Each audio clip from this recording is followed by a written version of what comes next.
Hey everybody, welcome. It's me, TruePowerIsMine, and this is Surf's Up.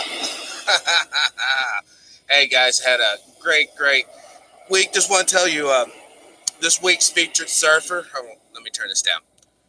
Feels like I'm really this at the ocean. I was just listening to this background. But today's featured surfer, wait for it, Molly Kirk. And let's get to the, let's see, how does that line up in the video? Okay. I can't mute that. No way to mute. No. Hold on. I have to mute it like this.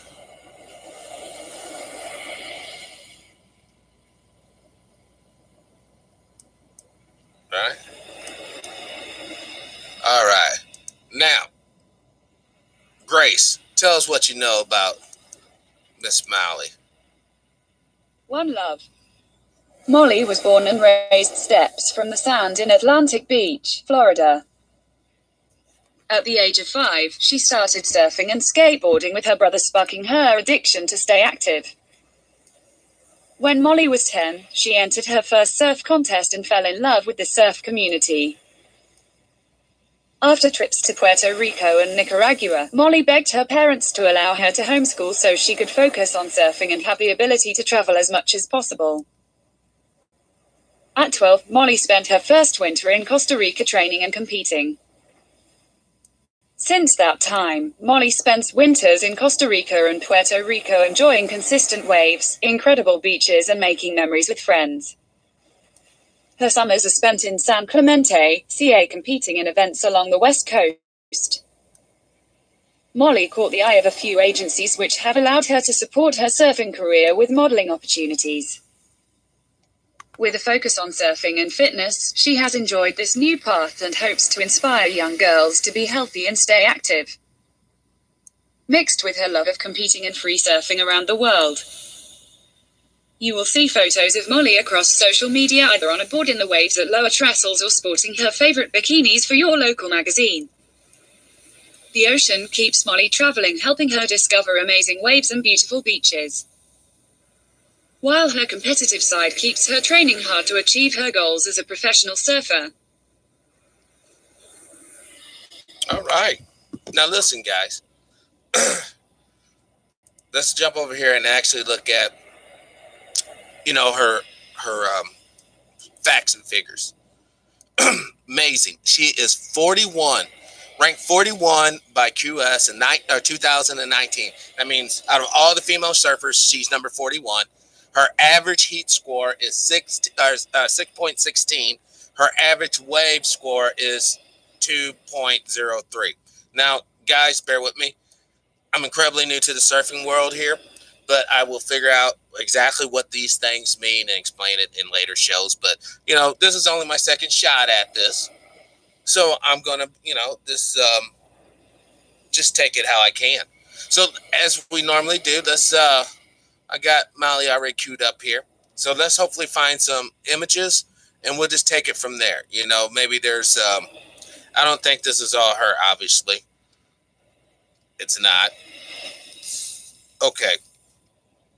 Seeing how this part's not going to work. Once again, this is all kind of weird, but I'm new to this, okay?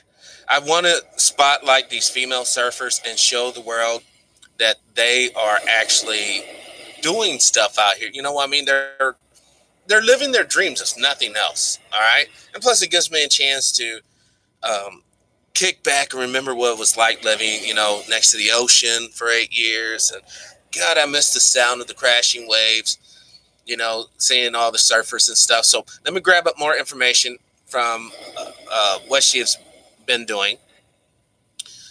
Hey, that looks like Oceanside right there. She's a Florida pro. She placed 49th with 330 points.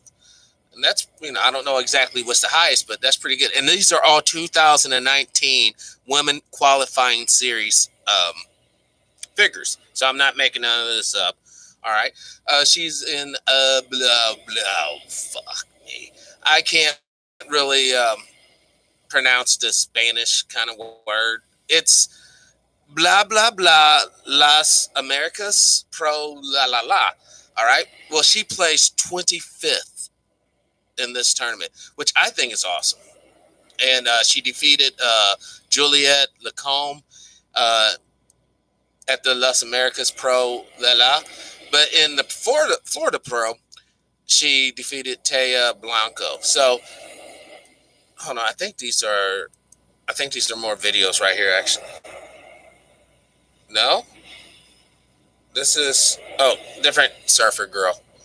I know that board. That board with the two waves. I know that board. I've seen it on so many. Oh, here we go. And here's some more qualifying stats. Career stats. Wow. She, as far as it goes, I believe she's only, I think, like 19 or 20. But she has done a lot. I mean, especially if she was surfing in 2016. She was obviously a teenager, and she was surfing hard. So let's give out some of the stats, all right? This year, 2019, ranked number 41. Hold on. Can you guys see this? Because I don't want to be hogging all this. Hold on 1 second. I want to make sure I get. Excellent. Well, this right here is just the name. So right here, I'm only getting the points in on that. Hold on 1 second, guys and gals. Hold on 1 second, humans. How about that? How come that's not? All right, bam. Got it. All right. 2019. Ranked 41. 610 points. 2 events. Damn, that means she must have been hammering them. 4 heats. Max heat score 9.67. Best 25th. I mean, placement would be 25th, I guess. 2018, she ranked 105, which is still awesome. I mean, out of all the female surfers in the world, she's in the top like 500 points. 2,450. So she nailed the points. So it must have been 8 events, 12 heats, 11.27 fifth results. And once again, moving forward, I will be able to explain this as I talk to folks who actually know surfing a lot better than me. 2017, she ranked, and don't forget, guys, she was a lot younger too, probably not as strong and to form, but 164 in the rank, 1,175 points. That's, I wish I could put this in context in my head, like, in these events, how are they scoring them? I'm pretty sure there's a wave and a heat. Okay, and then we got max heat score, 7.777. That's awesome. It's like 7.77. And she came in 13th.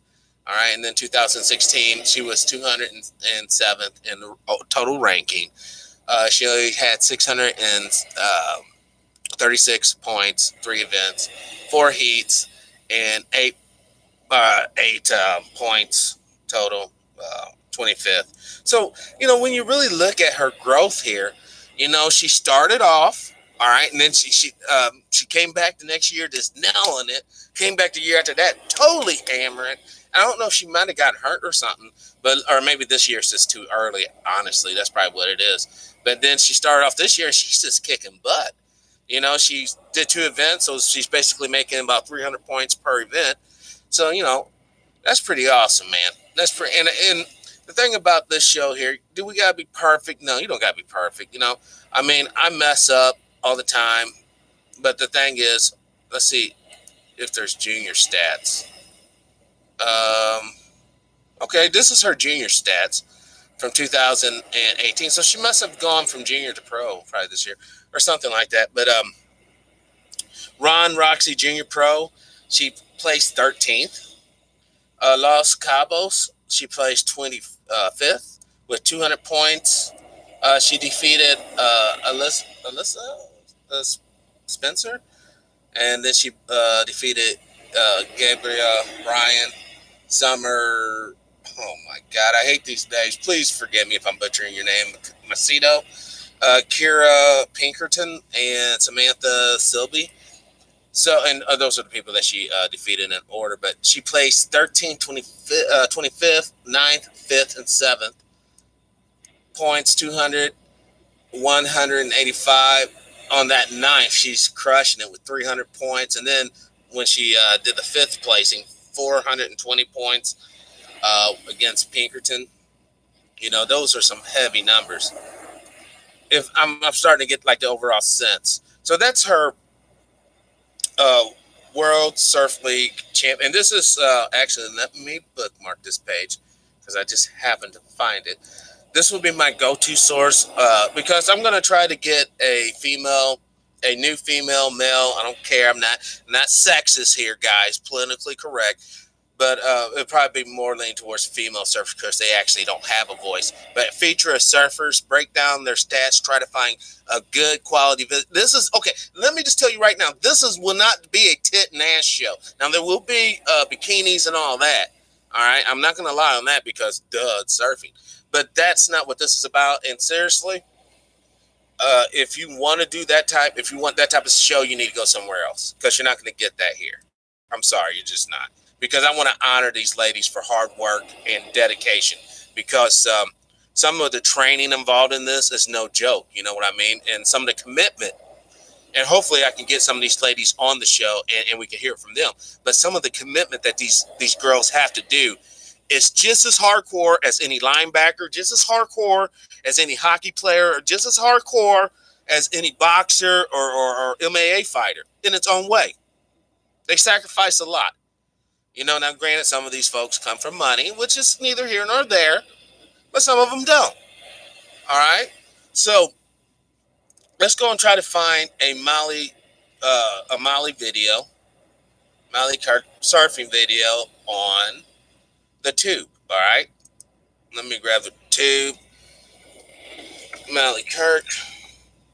And I really do want this show, excuse me, I really do want this show to be about, hold on, the surfers. Let's check this out. That looks like Oceanside. Even though I was always drunk when I was down there. I want to turn off their music. I want to turn off their music just for copyright purposes, all right? But don't be shocked if we see the usual suspects down here lurking about at these competitions. I think they know who they are. Maybe we'll see Rhonda or Mark in the background. But this is Oceanside, how they have all that, like Kel or whatever. Oh yes, it hasn't changed much. Now that, oh, hold on, let me go back. No! Oh my God, sorry about guys. This. All right, stop. See this house right here? I think. Oh, you can't. Or can you? This is unsurfing related, but I'm just throwing this in here. I believe there should be a street. The main drag's up here. The street comes down. This is the house I'm thinking of. This house is, oh my God, it's awesome right here. Hold on, let me point to it. Right there. It has like the coolest doorway you can imagine with this intricate dolphin mosaic on it. Oh my God, it's such a badass house. All right, let's get to the surfing.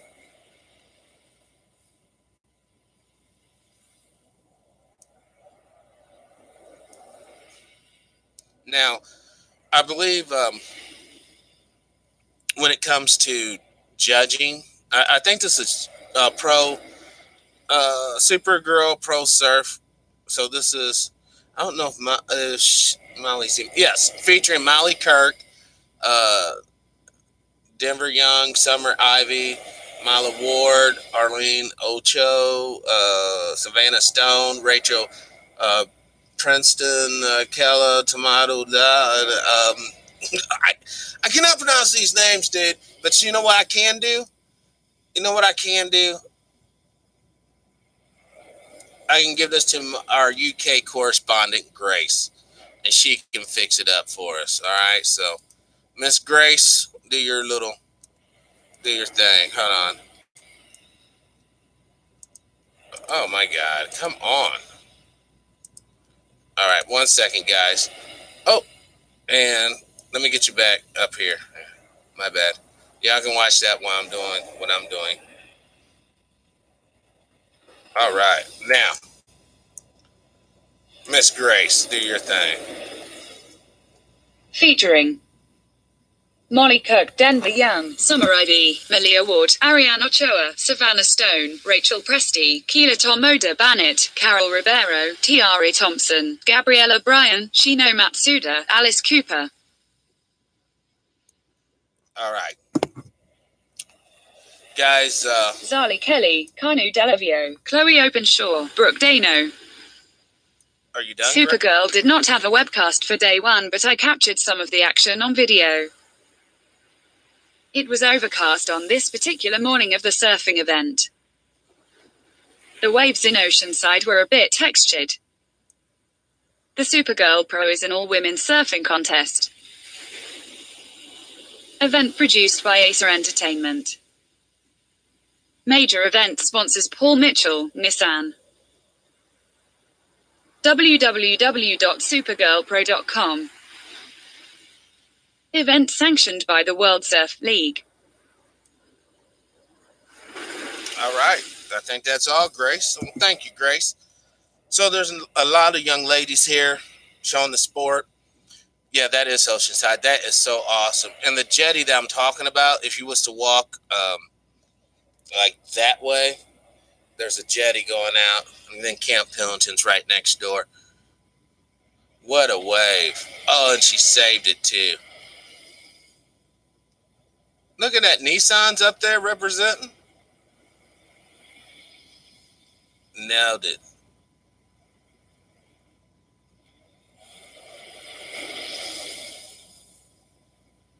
Oh.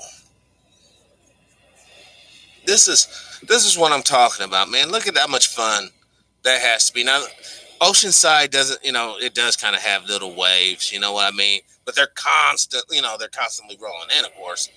But I haven't really ever seen any monster waves out there, and all the time I lived out there, hung out there and stayed out that way.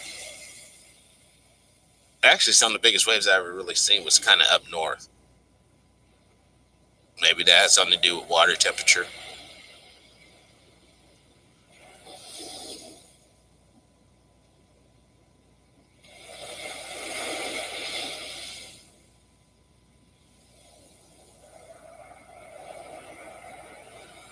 Oh, I thought she hit that chick. Ran her ass over.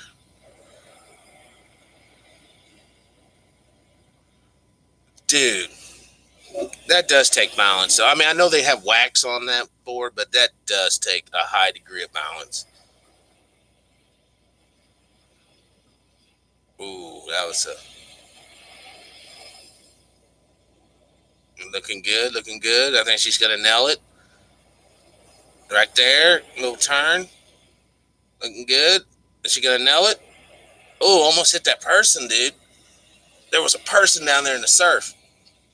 She's beating the shit out of that board, trying to get every last drop of energy out of that wave. Is she going to do it? She nailed it. I think she's going to nail it right there, right there. Oh, can't see it. All right. Oh, let me turn down the... Hold on. Let me cut this light off. If I cut this light off, then the other light might... Did that even... Not really do shit. Because that's bright. You guys can't see the action, man. This damn thing is too damn bright. But if it gets dark, then I can't... Hold on. Let me dim down the keyboard so you guys can... Or the monitor so you guys can see. Sorry about having to do this in live, whatever. But guys, you know how it goes around here. All right, see how I can bring that down, and hopefully you guys can see the action a lot better. All right. Look at that, man. That's such... Oh, I wish you would have hit that wave. There you go, right there. Ah. This looks like it'll be a good ride. Right there, she nailed it. Right there. Come on, you can do it again. One more time. Yeah. You know, I wish I'm going to have to get a big wave surf video as well. I mean, these little waves are awesome. Don't get me wrong, because, you know, that still takes skill. I don't care who you are. Now, that was dangerous. Looked like that girl almost about ready. Ooh, and another one. Wow, that was good. Good little swirl right there.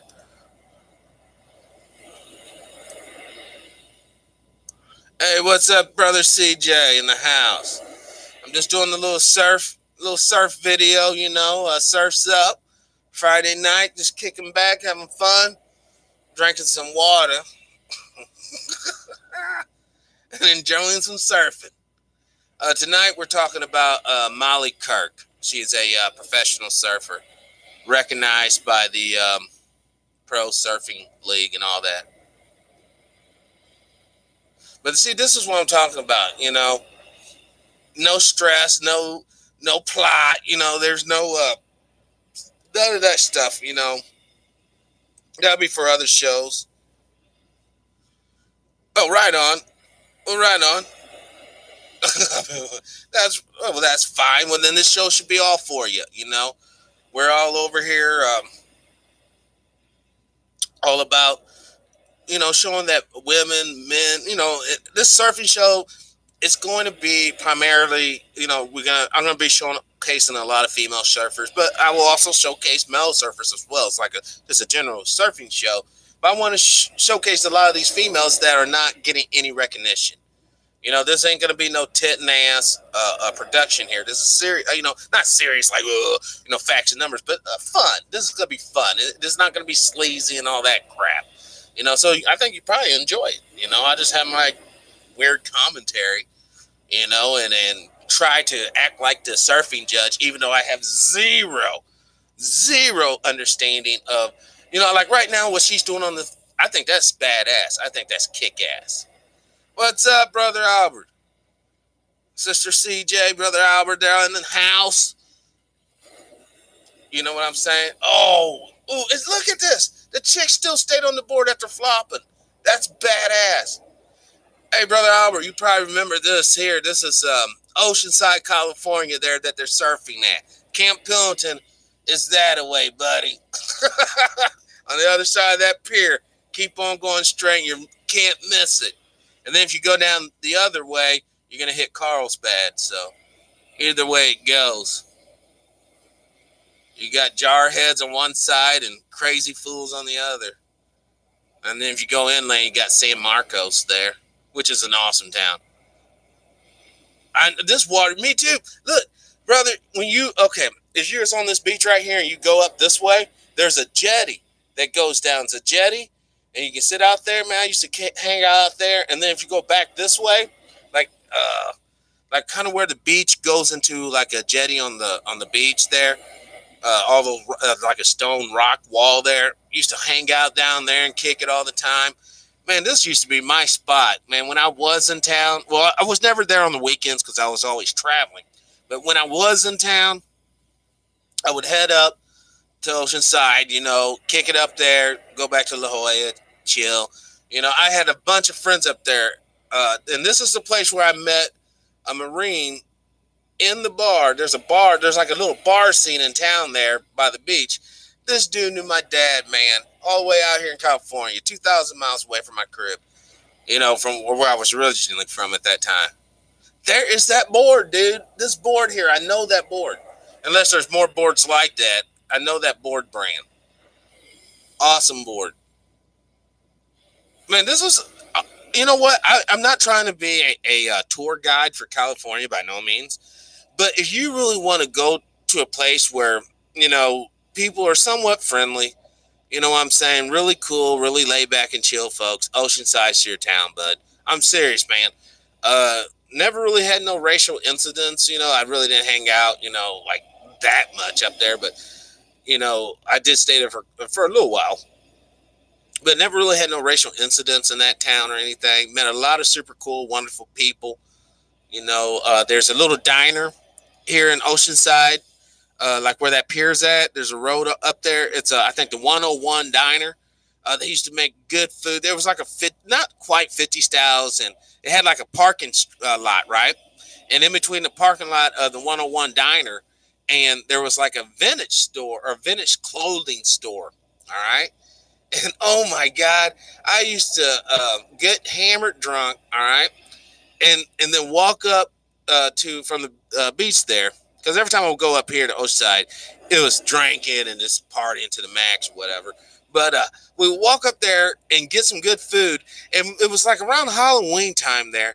These chicks come out of the little thrift store dressed in like vampires. One was the Bride of Frankenstein, dude, and the outfits look like straight like professional put together type stuff, man. I just thought that was cool, you know. So, oh, that's that. Hold on, guys. We'll get some.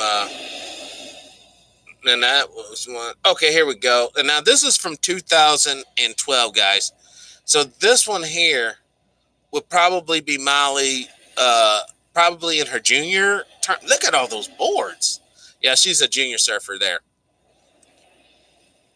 So, you know, this is what it's all about. This is what I was talking about. It takes dedication, in my opinion, because surfing's a sport. It takes dedication and years of practice. And hopefully this series will show that, now that's a big wave. That's a huge wave. Now, I don't know if anyone out there knows this, but why do they do that deal with the board? Why do they like stomp on the board? They you know what I mean? Like right here, they show it. Then she starts like she's jumping up and down. I don't get that part. Like right towards the end of the ride. Well, she didn't do it there. Yeah, right there. She's bound. So I'm wondering if that's to keep balance. Like instead of trying to stand there, you know what I mean? Beat the air. I don't think they're making biscuits, man. Surf bread. Making some bread here. It has to be something to be, you know, they're doing something with their balance. I guarantee it. Dude, that is choppy. I guarantee it. Now that's not the wave she's surfing there. That's a typical Oceanside wave. Look at all those young surfers.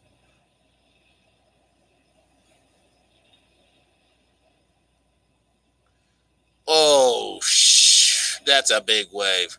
That was every bit of 17. That's probably 12 footer there. That's a good, decent wave. Dude. I don't know if I would have, you know, maybe I'm just an overprotected. Air pockets lifts the board, and they do that to plant it on the water. Oh, okay, bro. I didn't know, man. I didn't know. I thought you were cracking a joke, man. Like, look at the little crack. Like they were making like, you know how you had to knead out the bread? I love Oceanside and San Diego area. I like to watch the surfing. It's very, heck yeah, it is. I tell you, if you ever get a chance, there's a little Mexican restaurants out that way called Angelitos.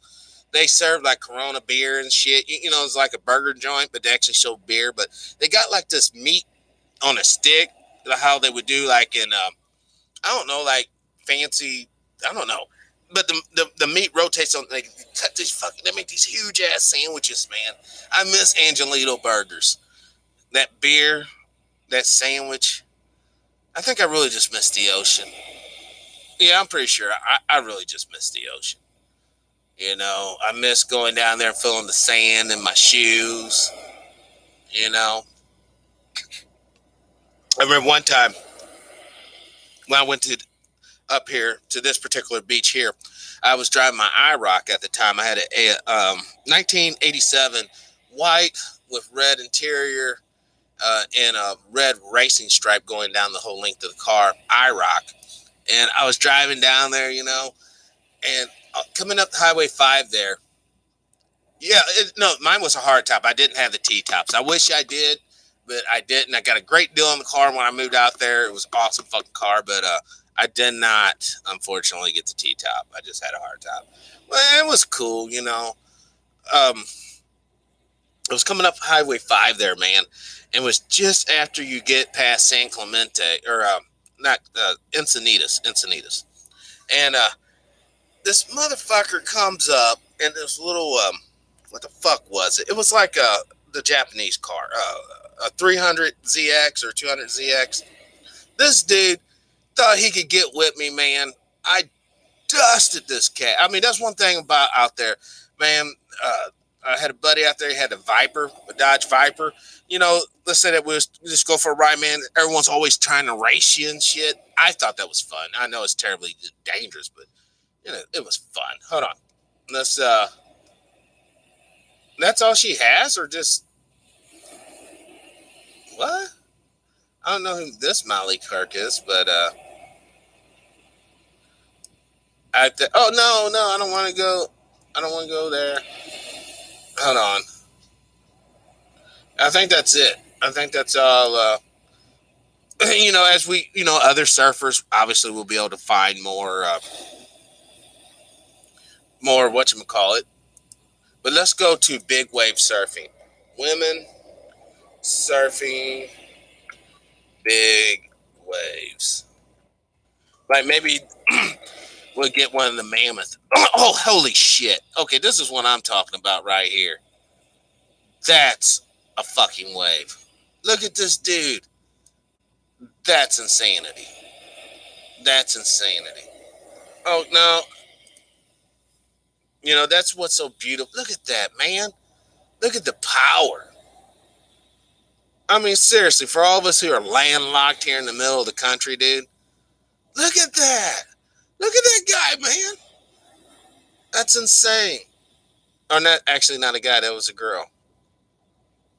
The opposite of a guy. My bad.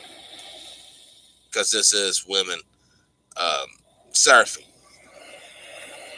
Did any of you spend time in the Indian compound off of Temecula? No, actually, I didn't. I did not get. Now, I did get a chance to go down to just outside San Diego. Now, this is kind of messed up, but I was dating a girl off the reservation back then. Down there, my God, what was that? Oh my, El Cajon. Holy shit! The Indian reservation right there in East County, I guess. I can't remember, but that's like the closest I went to India. You know, I'll go over there and get my smokes because it's like I could buy a pack of Newports back then for $2.50. Oh well, I don't smoke Newports no more, so I kind of quit, pretty much sobered up. But the thing about it, it's like anything, man. You know, a lot of people find themselves not having fun. Oh, heads up.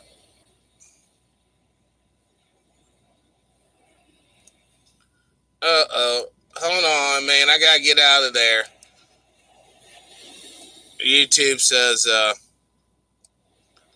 I'm being blocked, I guess. Can anyone hear me? Is the stream still going? I just gotta... I bet you it's not. But if I show you, this is crazy.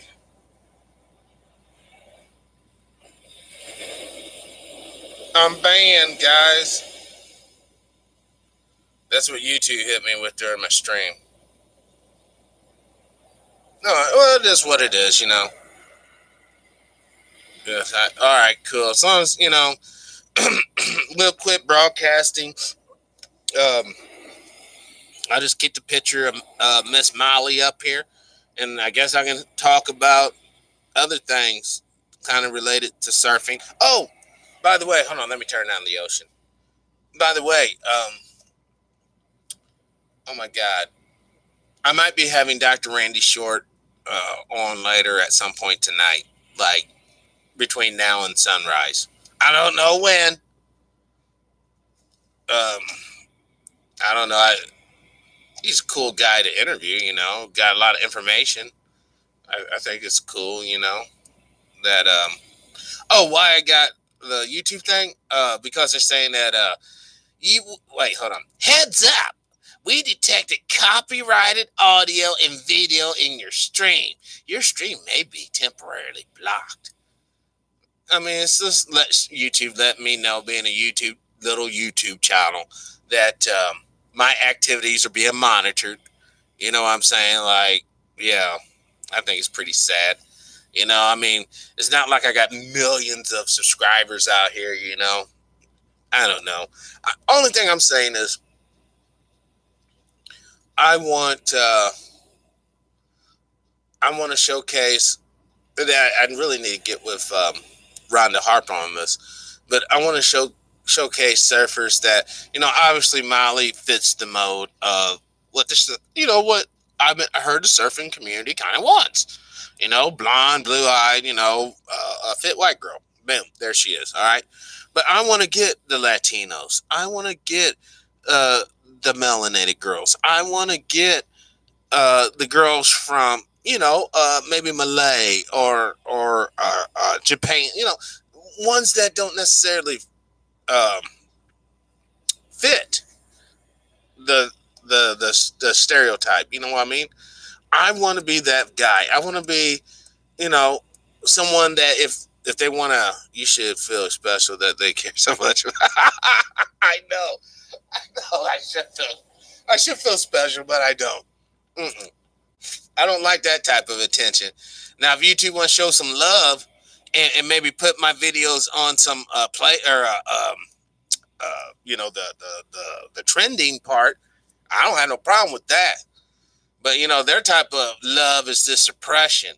Hey little homie, what you got going on over there? Shut him down. It's like, get away from me, guys. I don't need none of that. But hold on, maybe we can find some interesting, just factual. No visual. Uh, what? See, some of this you gotta be so careful because on the internet, learn about what she did before fame. See, I don't know who that is. You just can't trust it. You click on here thinking it's something cool, and next thing you know, it'll be some sick, twisted stuff, boy. It's been a dream. 18 trips around. Hold on, let's see what this is. The sun. Now, okay. I believe this is Molly, the real one that we're talking about here. Sorry that page does not exist. Wow. Wow. Well, that's kind of sad then for me. All right, out of my league. Now, you know what? Sometimes I just jump down here in these searches. I just go all the way back to 9, 10. Because sometimes that's where you get the really good stuff at. Like, I'll go all the way to page 13 on this. Clickbait. I know. Well, I already had to tell Brother Albert. I already had to tell everybody. This is a surf show, true enough, all right? But I want to be explicit. Oh, man, that looks like I'm Batman up in here with this thing all sideways. All right. I want to be explicitly clear yet again. This is not going to be a TNA show. Yes, there will be young ladies or young men, obviously they don't have TNA, but there will be young ladies in bikinis, but that's because they're surfing. You know what I'm saying? But this ain't going to be one of those sleep. Look at the, no. I was telling everybody when I first started, if that's the type of show you're wanting or you think you're going to find, you just need to keep it moving. Because I want to eventually invite these ladies to come on and do an interview, just like anybody else, with dignity and respect. I wouldn't disrespect no. Oh yeah, I saw you. All that stupid shit. No. I want this to be a fun, happy show where we're Mally Nerf International Scholarship Lab. Vincent. No, okay. See, I don't. The wedding captured perfectly. I don't know who those people are. I don't know who those people are at all. All right. Well, now let me go and see. This is obviously another picture of Molly Kirk from the thing. Now we're going to do another surfer. All right. I got to grab her name up real quick because I'm not lying. I cannot pronounce that particular name. So we're going to do this like this here. I'm going to let Grace earn her keep. Cape Verde, Cabo Verde. Cape Verde, Cabo Verde. Cape Verde, Cape Verde, Cabo Verde. Okay, Cape Verde, Cabo Verde. I got it now. This is Miss Cape Verde, Cabo Verde, and we'll see what she's all about as well. But anyhow, guys, before I go here, because I just got a text. They're on their way back. Oh my gosh. Yes, the live studio audience is not here, but they will be back very, very soon. I can sense it. But I'll leave it at that. I'll keep this to be the format. One surfer, one show. This has been the Surf's Up with featuring Molly Kirk. Please join me next Friday. And please, I don't know what's up. I did tell YouTube about people not getting the whatchamacallit. Oh my God, the notifications. You missed them, don't you? Oh yeah, of course I do. And the dog. And the kids. Oh my God. And my wife, your kids, the dogs, they're going nuts. Do something about it. Oh my God. Yes, I miss it. Oh, I can feel my blood pressure going up now. No, I'm just playing. No, actually, I got a great family, great kids, very sweet, very loving. And that's all you can, really as a parent, that's all you can ask for. Instead of having some social heathen crazy fool on your hand, But the thing about it is, once I'm gone, once I'm returned to the dust, there's still a piece of me going on. That's why last night, seriously, that's why last night, guys, I just want to tell you on the record, man, I know this is dealing with another show, but seeing how I'm the executive producer, blah, blah, blah, cameraman, research guy, I could talk like this. The show with Jane Elliott was really weird, guys. It was weird. I'm not even going to lie. It was totally weird. I thought I did a great job at being professional. I thought that show sounded like anything you would hear on the top alphabet news platforms. I really did. I thought, sincerely. But I just want to get something straight, man. I am anti-abortion. I am pro-God. And I love human beings. I think that if human beings were to work together, instead of working against each other, we could have a world that we would all be proud of.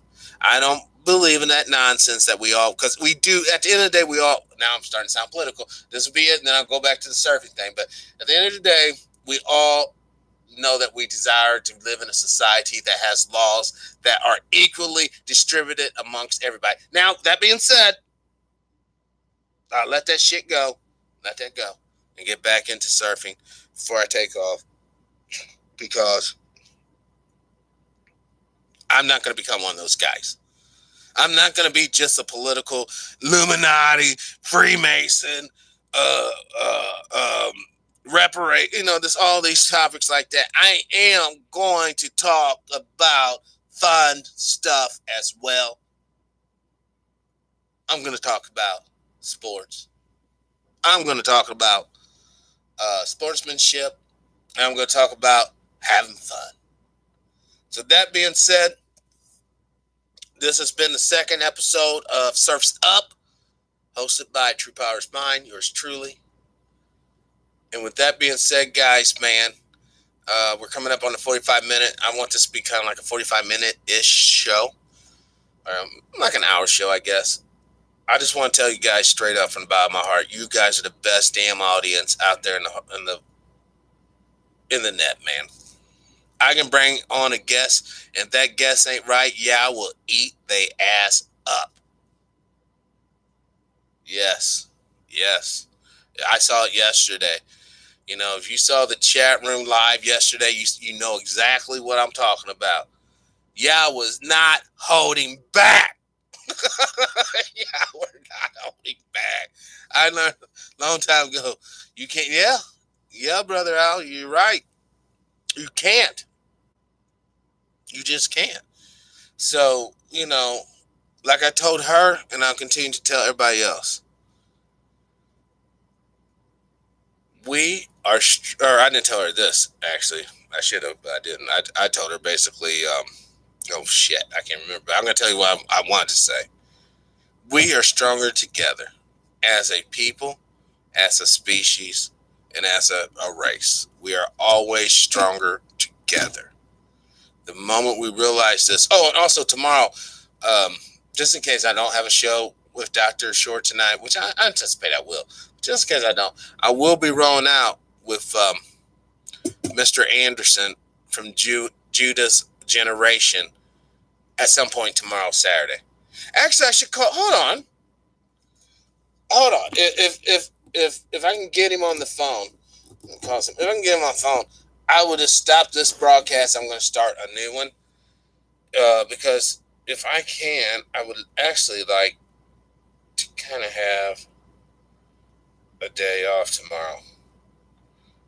But I want to get this brother on for y'all. Seriously, this brother has some good stuff to talk about. Hold on. Oh, I think I got my headphones on.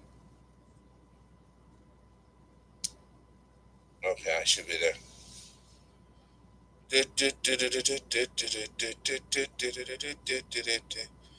It's on my Bluetooth, so you won't be able to hear him speak. You hear me speak, but you know how that shit goes.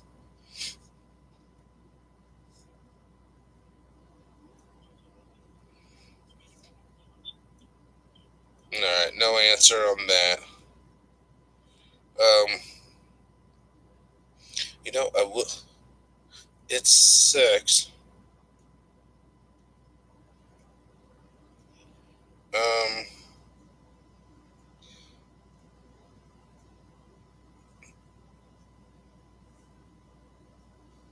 I believe he's on California time.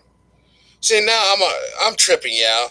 I should be up here talking about this show, and I'm already looking through my phone list talking about, man, I could call. Where's Dimebag, brother? I have no idea. I'm not gonna lie to y'all. I haven't hollered at my boy in a while, in a minute. It's been like shit, 2 weeks or so.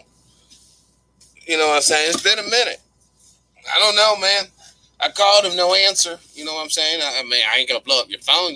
Call you a couple times, no answer. I get the picture.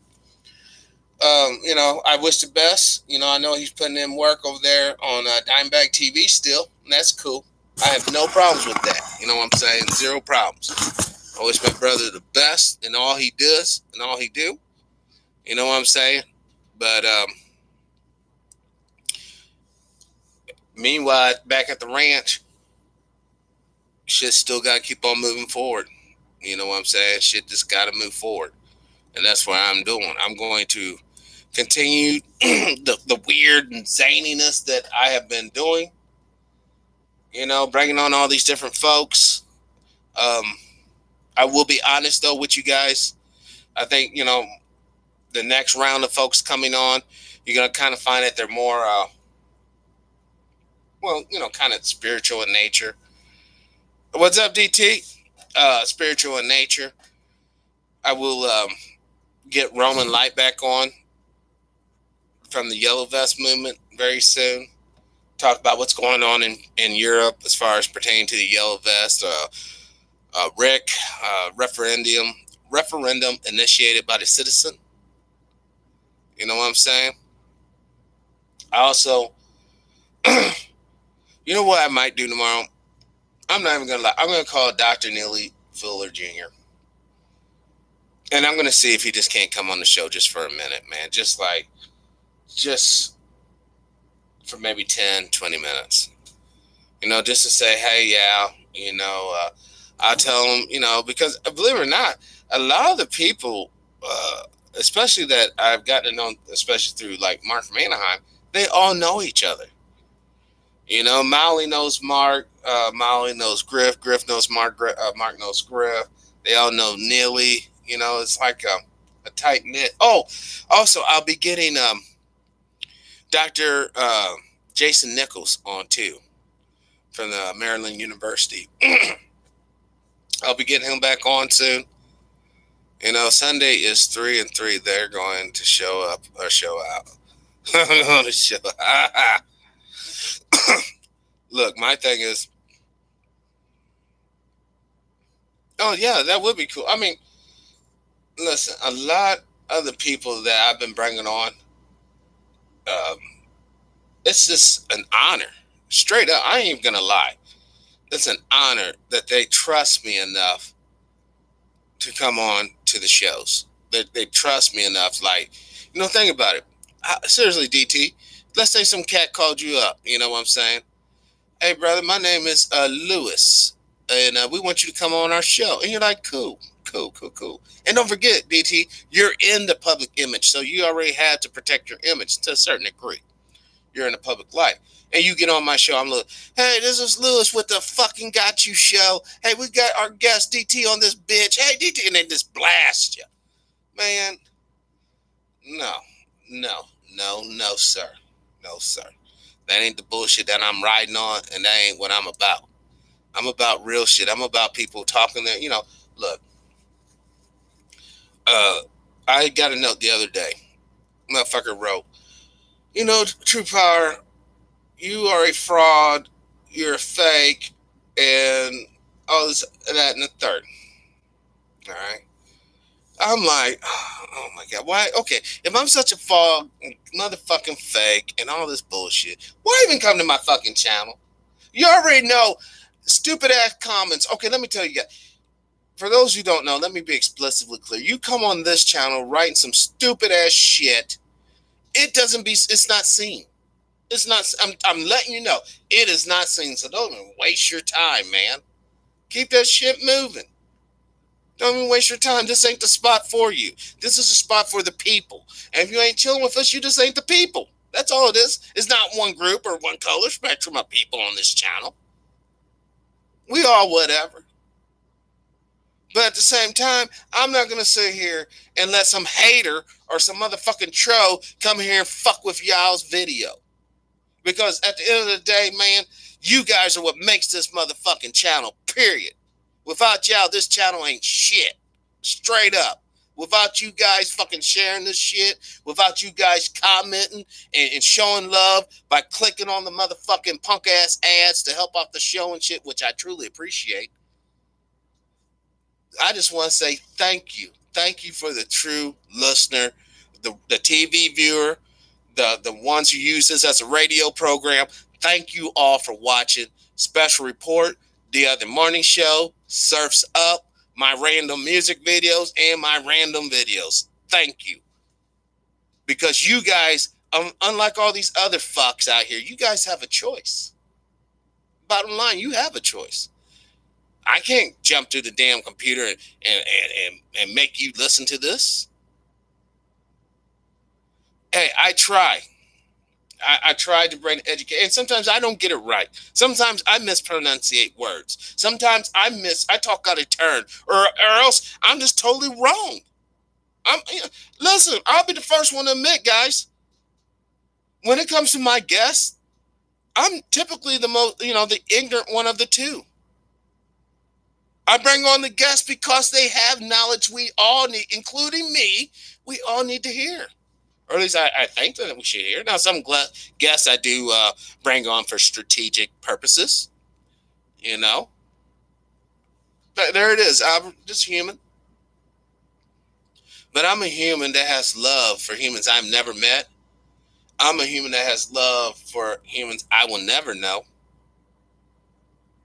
Because I want us all, every 7 billion of us, to be able to live the life that we want to live. not a life that someone says you have to fucking live.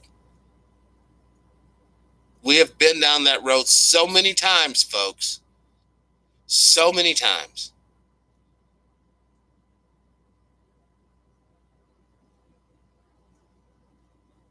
Man, thank you, DT. I appreciate that, brother.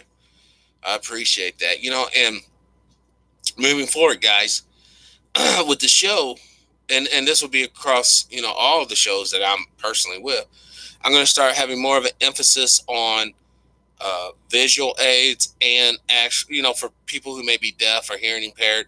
I want people, if you're deaf, you can still enjoy the show. If you're blind, you can still enjoy the show, because as soon as I get the money up, I am going to invest in better audio equipment so the sound is crisper and cleaner. I am going to do that. And obviously, another, you know, obviously camera situation where everything's not so blurry and imperfect. But all that comes in time. But in the meantime, I give you my promise, I am going to keep pushing the truth. And the truth is, God, we need God, our spirituality at the bare minimum. We need an economic win. And 3, we need strong families. We need mothers and fathers with babies and them loving each other. Yes, thank you, Brother Albert, for your service to our nation. And it is our nation.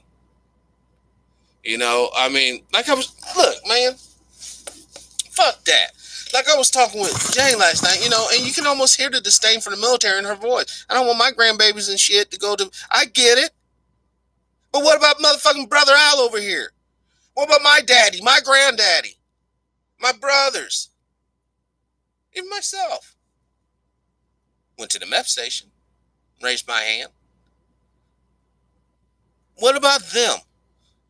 That's why I don't give a fuck if people don't like hearing this shit. I ain't trying to go back to Africa. I ain't trying to go to fucking Europe. I'm not trying to go fucking Asia or fucking Australia. Or damn sure ain't trying to go to Antarctica.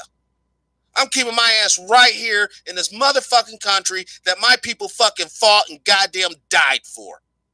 Period. And if you can't deal with that, then take your monkey ass off my fucking channel and don't ever come fucking back. Because I'm not going to stop that.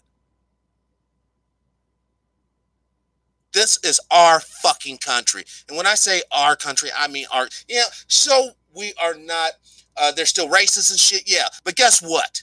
Those racist motherfuckers, when you bring up the law to them, their monkey asses run for fucking cover, because the law is designed to put an end to that bullshit if we stand up and point the fingers at the right motherfuckers. Not this empire bullshit. Because what pisses me off with that, the next black man that gets beat down for real, now he's going to have to jump through all motherfucking hoops just so people believe that the shit went down. See, that's the game. That's what this has always been about, man. It's always been about turning people's minds. It's always been about making people not respect or believe their neighbors. So that's how they control every damn thing. Now, does the United States of America have its problems? Fuck yeah, it does. But you as a citizen have the right and the opportunity most times to help be a part of fixing that particular problem in society. Now, you can't fix a motherfucker driving by your house calling you a fucking nigger and saying he's going to kill you. You can't fix that. I don't care how, you know, there ain't no, until that motherfucker comes in his heart, be like, dude, that was fucking wrong and foul. That's the only thing, and that's on that motherfucker. But I can tell you one thing. This motherfucker driving by my house, I guarantee you, if they would have stopped and came onto my fucking property, it would have been a totally different outcome. I guarantee you that shit. Because just like I say, I have no other country to run to. My homeland, my home, my personal home, it's the last buck. You come up in here tripping, you're liable to go out on a motherfucking stretcher. Period. I don't know what was talking about Vietnam administration. Look, you know, the problem. Hold on. Oh shit. Hold on. Who's this? Hold on. Oh, hello. Oh, hey, doctor. How you doing? I'm actually I don't know if you have time, but I'm doing a live interview right now. I'd like to have you on. Myself, actually. It's another show. It's a Surf's Up show I just started a couple weeks ago, but it kind of degenerated into a like me just giving a speech, and then you happen to call, so it would be quite appropriate. No one can hear you right now.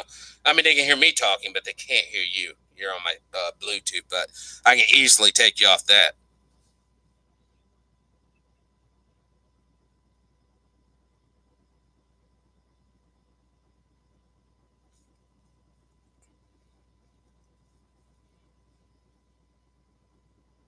Oh, somebody calling you? Oh, okay. Well, do you have a couple minutes to talk to the people here?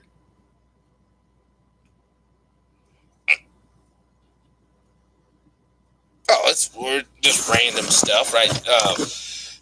Right now, my particular rant was about the Jane Elliott interview. How she kind of looked down on the military. Me myself, um, I got a lot of respect for the military because a lot of folks that I know personally was not for the military. Their lives would be quite different. And they happen to be melanated people. Blah blah blah, and basically her attitude was, I don't want my grandbabies going to the military. Blah blah blah, and I get it. She's from the privileged class, but when you're not from the privileged class, brother, sometimes you're gonna have to do what you don't want to do to get to where you need to go. Just basic common sense stuff.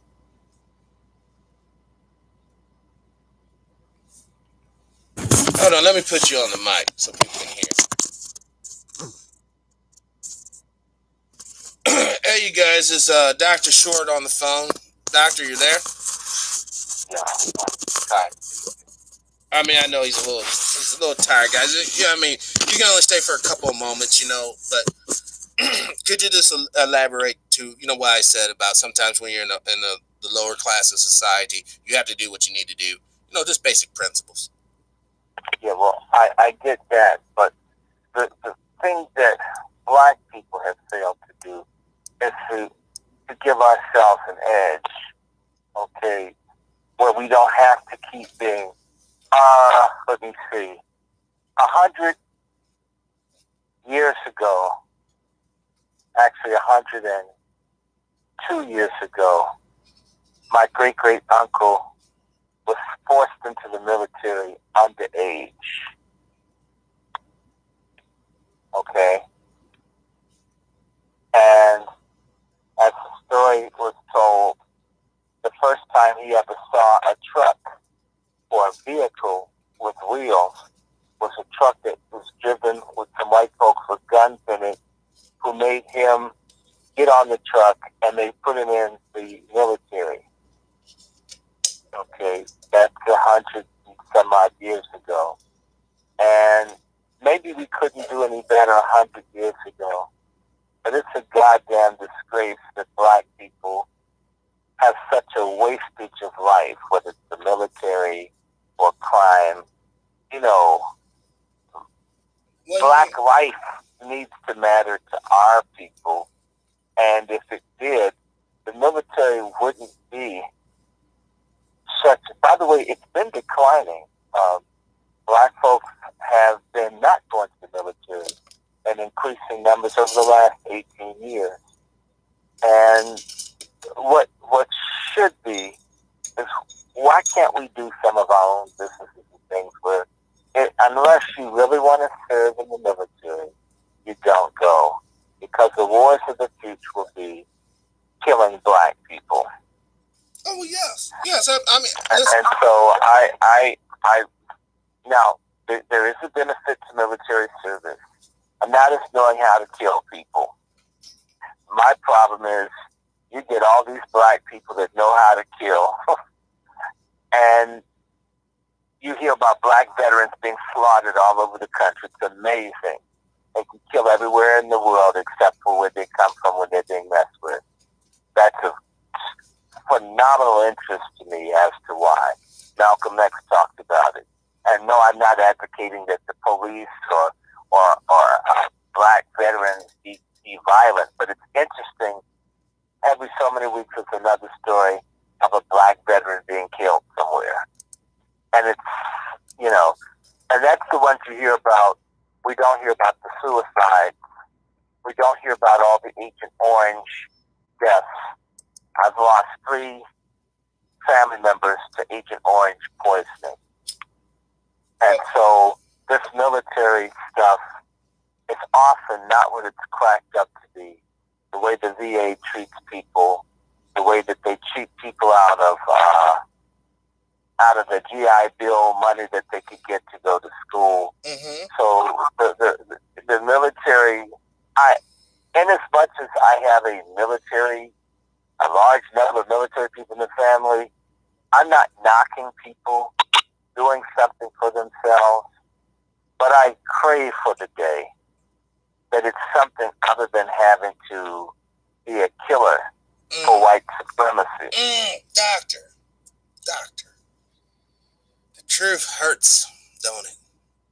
Don't it, guys? Don't truth hurts? Because what the doctor's saying is true. We fight corporate wars. That's a nice way of saying we fight wars in the interest of old, rich, white men, for the most part. And it's not good. The people come back. I've been watching destroyed black men my whole life. I can go back. I'm 54. I can go back exactly 50 years and recall my uncle coming back from Vietnam, maybe 49 years ago.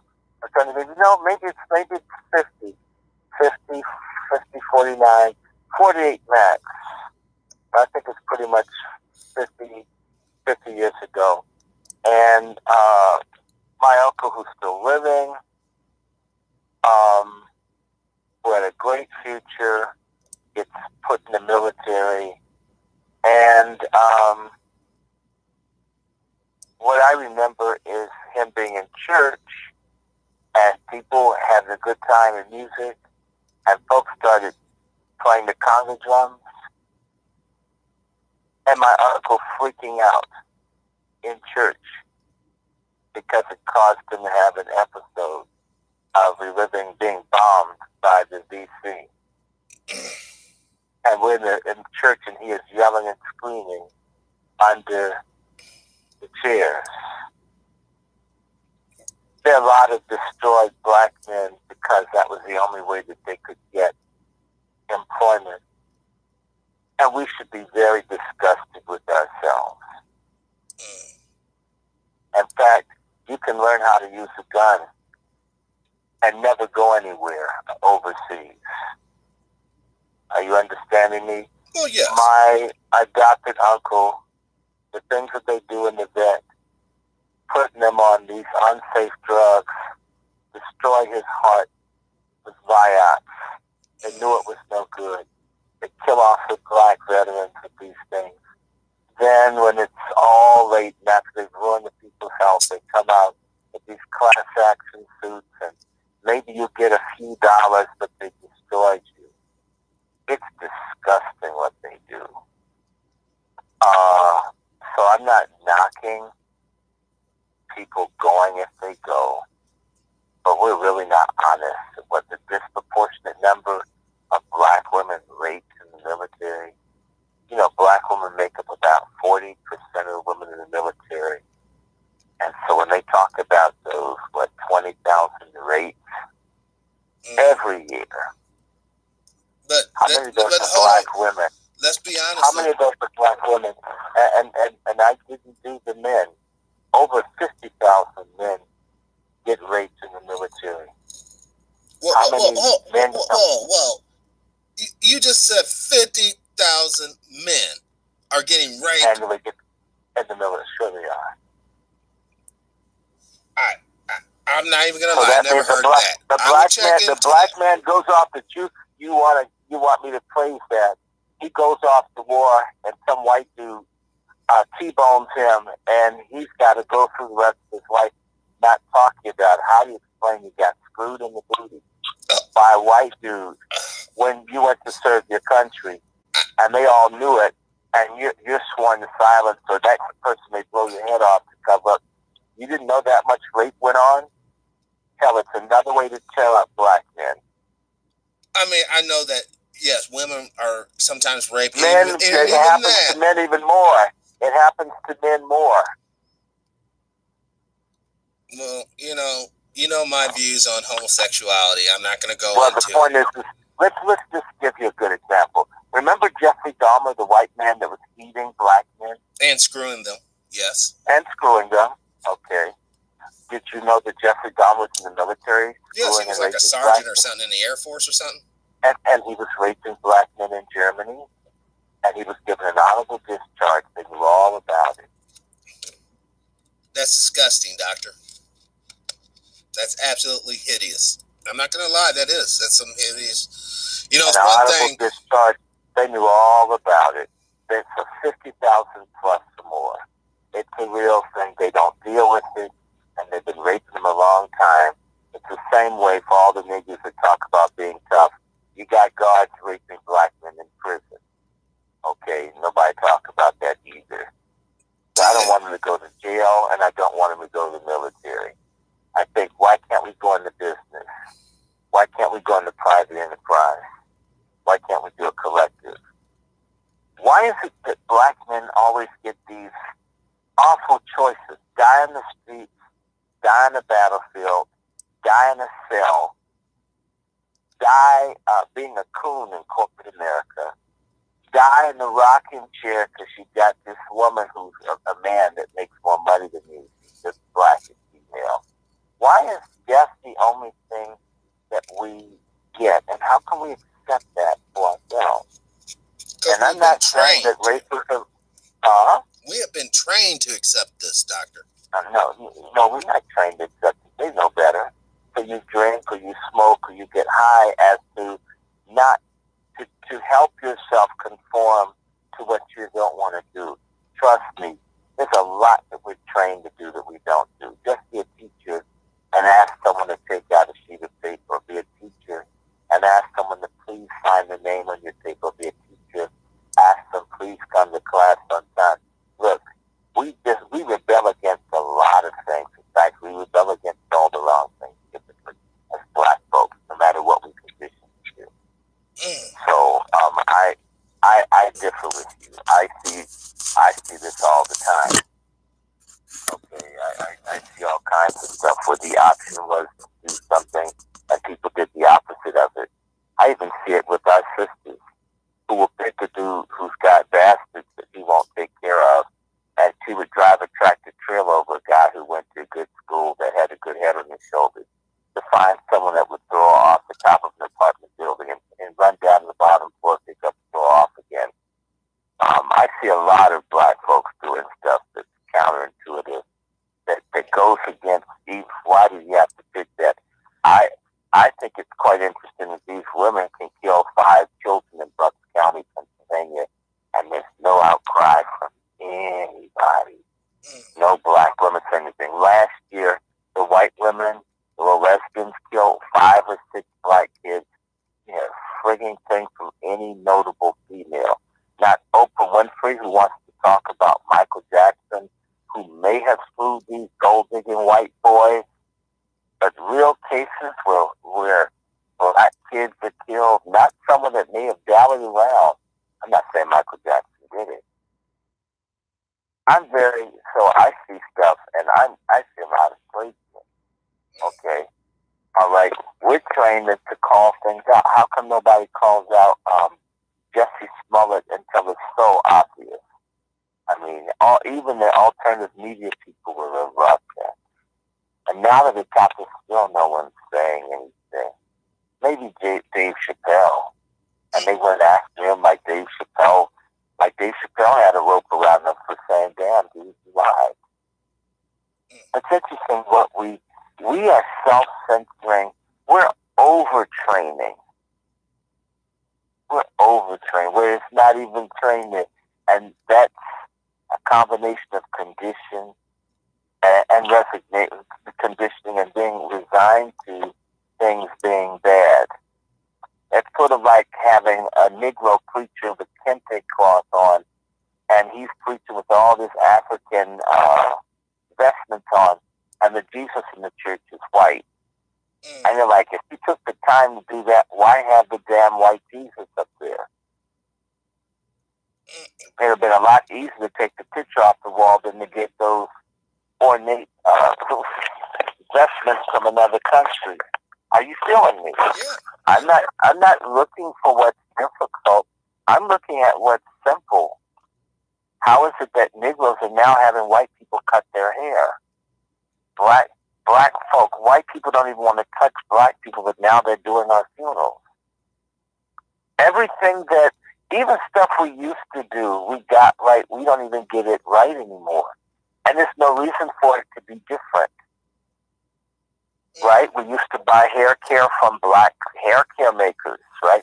The first major hair care maker to become a millionaire is a black woman, and we buy stuff from Koreans that eat our asses in the stores.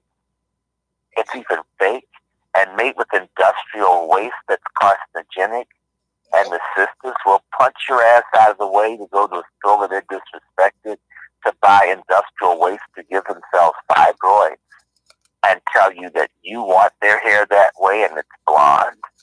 No, they want their hair that way because, look, man, we all know the whole female game. Most chicks are just like a damn monkey in a tree, holding on to one dick till they can swing out and grab the next one and keep on swinging on. That's what that shit's all about. Well, even if, well, no, I don't think they're swinging for dicks. I think they're swinging for pussy.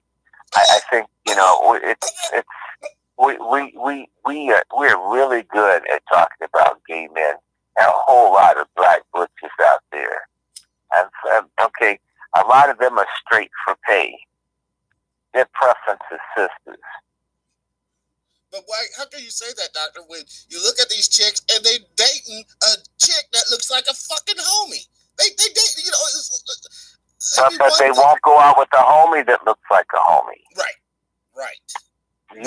So their tolerance for males is so low. He better be softer and more moist than Jesse, or else I won't even speak to you. I mean, I've seen girls look to see if you had on nail polish or not. You better have it on. Wait, is that some sort of new trend?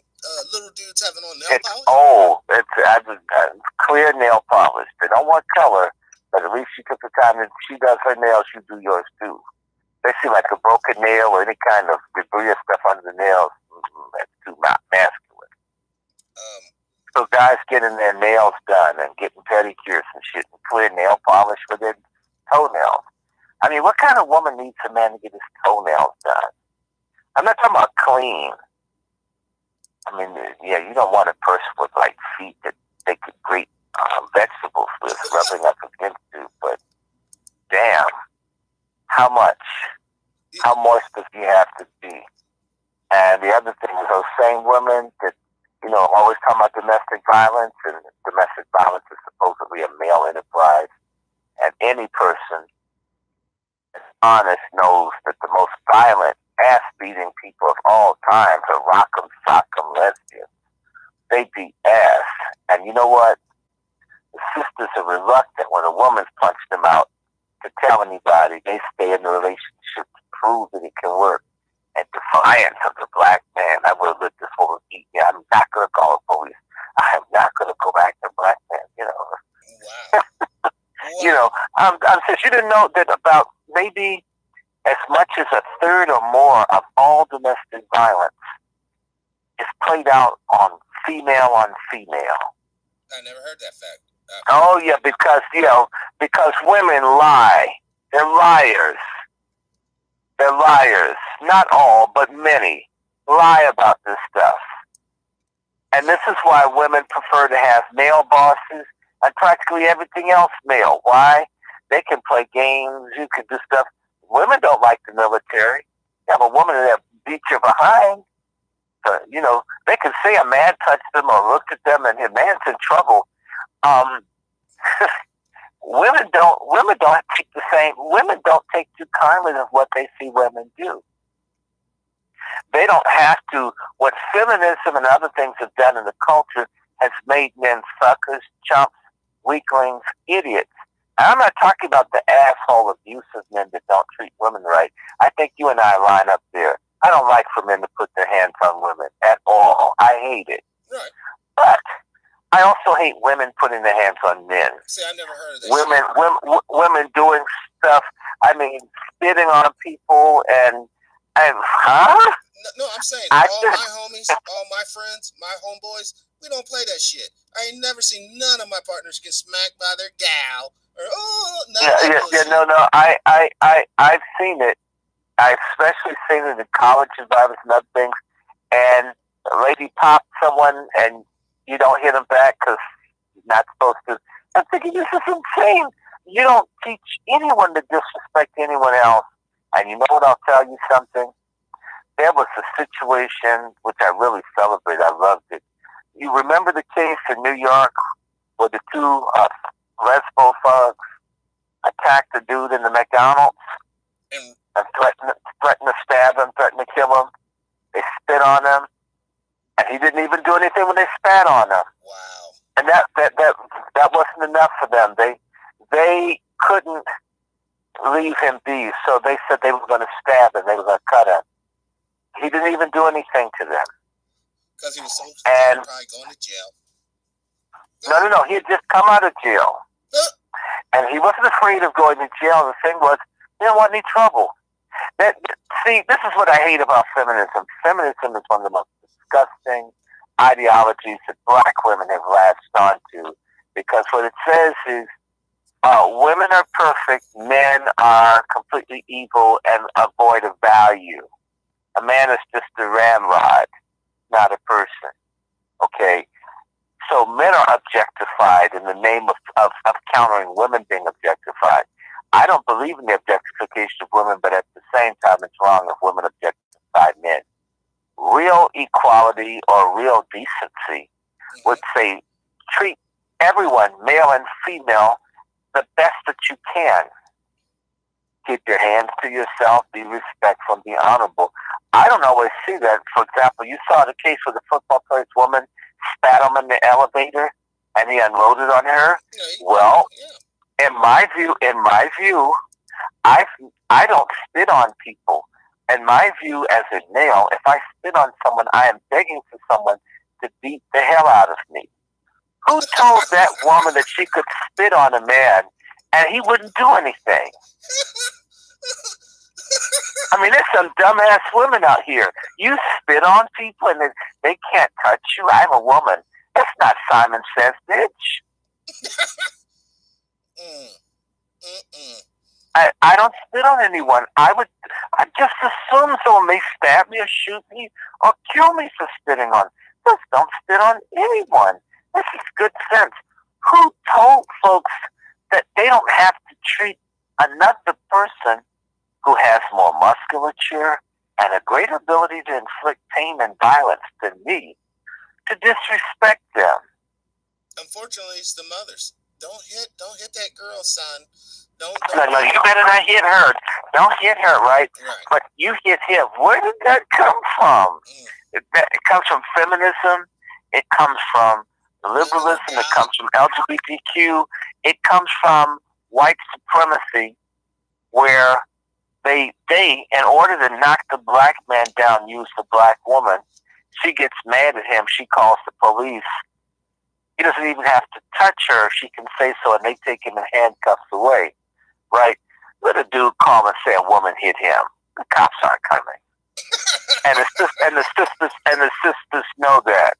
And so they participate in white supremacy. When you put your hands on someone or you falsely accuse someone, it's because you're a coon. And having a vagina doesn't make you a freedom fighter unless you're like Ida B. Wells with yours. And this is the kind of conversation we don't have. I've seen a lot of traitor black women out here. They're everywhere. Did you see the movie The Help? No. Oh my God! You need to pull it up and look up Olivia Spencer. There's a little scene where she's telling the white woman that the pie, the secret ingredient in the pie she made for her, it was her doo-doo in the pie she made the white woman eat. Olivia Spencer, you've seen her. She's like the broken down sister that was in the film called The Shack. Yeah. I mean, what was the name of that movie? The Help is one, and then the next movie was The Shack, and that's a cultic Luciferian film. And she looks like she lives in the shack for real. Oh my God! I mean, some tell me I know she's done a couple of K2 Yeah, see, right now, roles. I'll tell you straight up, that ain't the type of movie I dig. I don't watch those fucking movies from that period of time. I don't dig the old 40. Well, let me tell you, the only reason I brought it up is that the woman that's the number one vote getter for Chicago, Lori Lightfoot, she looks like Olivia Pope. You know, they both look like, you know. No, Olivia Spencer, sorry. And the person that looks like Olivia Pope's father is Kamala Harris, looks like Joe Morton with the weave on. She does look like him. I mean, she does. In fact, he's prettier than she is, and he doesn't have any wrinkles in his face.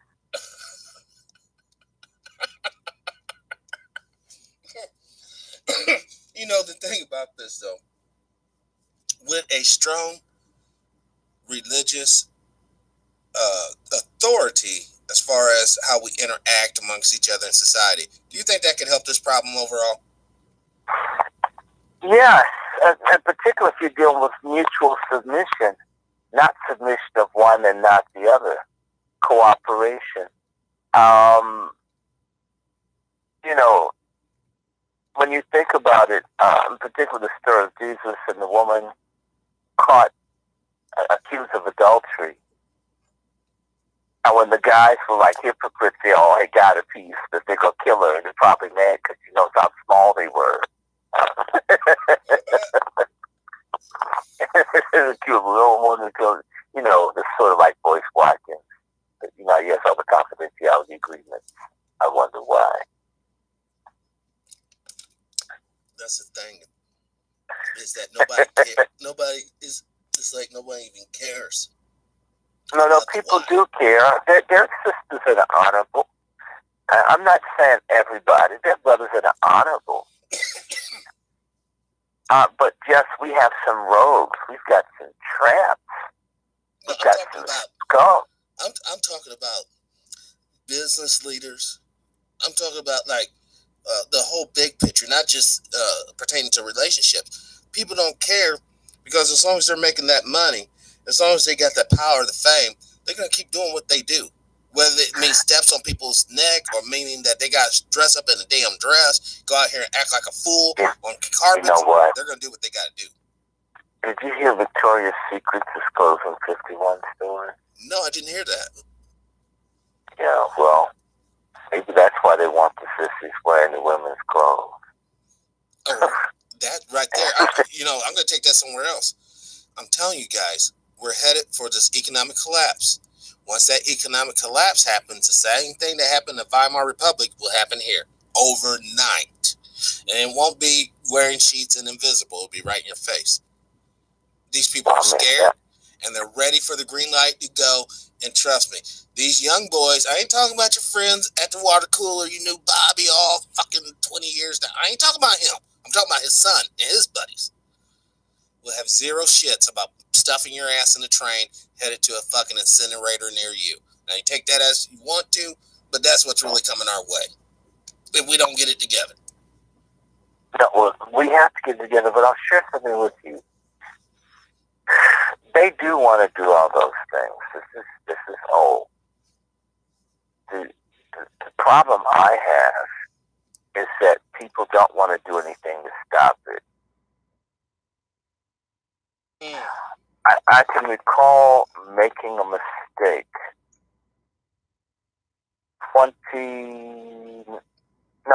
31 years ago, making a mistake in the city of Boston on public transit. going through South Boston, and I really didn't want to. And it's one of the rare days, I'll say this to you, where I was armed with knives. And there were two white gentlemen who were making kill nigger eyes with me. And I gave them... that to people who don't know, the young boys who maybe never heard that term. Could you explain that to them in your words? Well, where a person is non-verbally communicating that they want to hurt me because I'm black, kill me, whatever, and I can't grant or friend. They don't. Their thing is a mission of pain and brutality. They don't need a reason to want to do that to me. That's just the way it's going to go. And I can recall this person looking at me. And when I realized, I remembered that I had two knives in both of my pockets. I figured I'd be okay.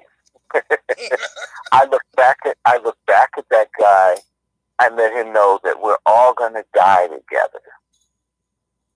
As long as I hurt this person slash them, it would have been worth it.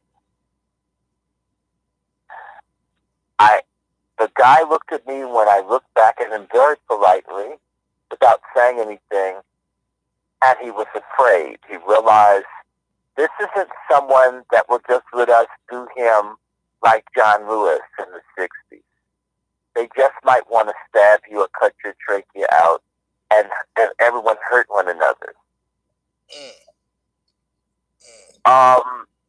There's a lesson that a lot of younger, and black persons, and then a lot of black females who think that they can spread their legs and always get out of stuff.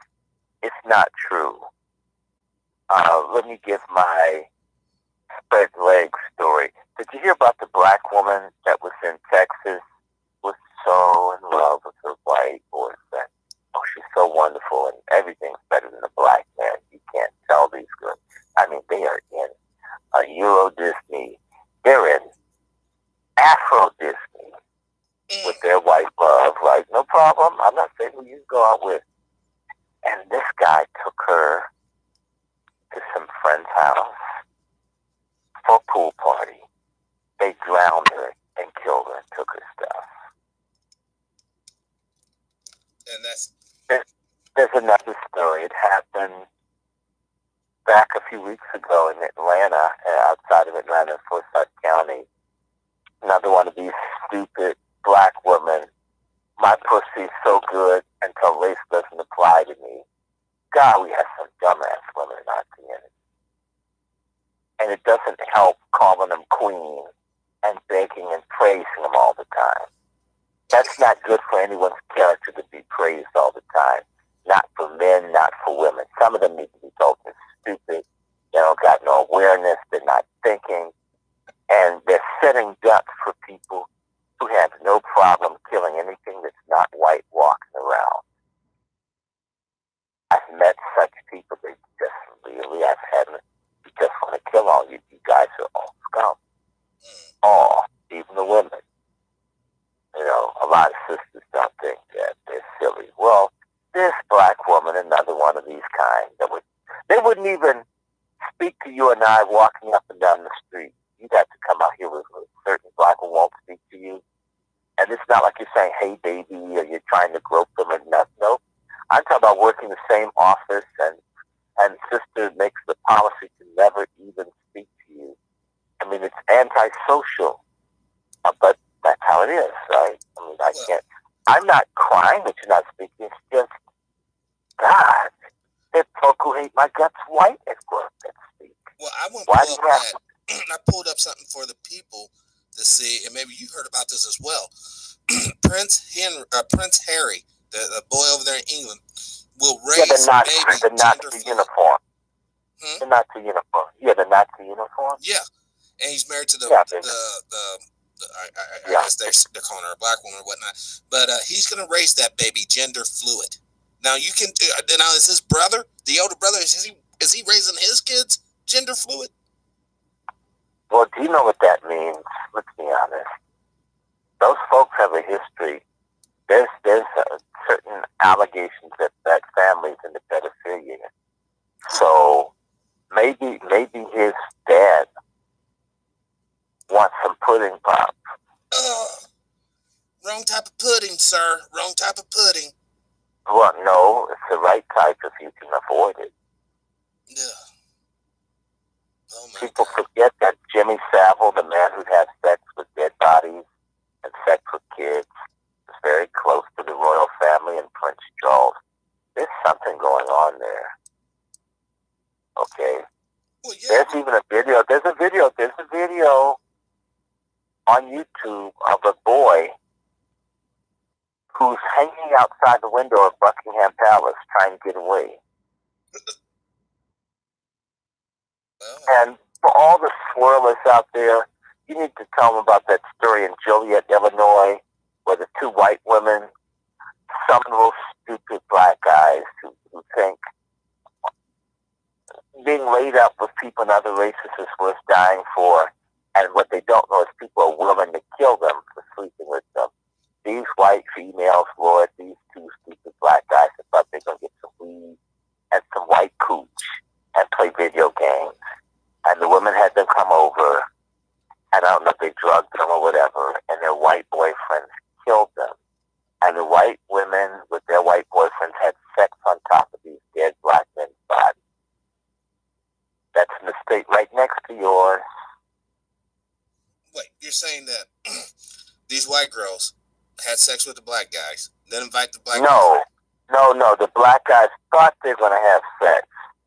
And I don't know if they drugged them or whatever it is, but they managed to kill them and have sex on top of their bodies. Wow. I never heard about that one. That's pretty... Google it. Go look it up. I think it's Joliet, Illinois. It's happened in the last exactly 10 years. I think it happened in 2009.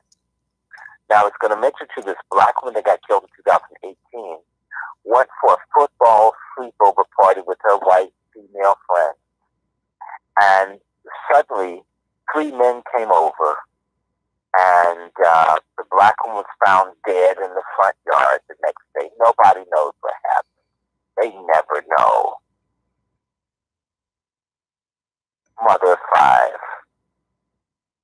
Stupid black folks. I put this up on my Facebook page.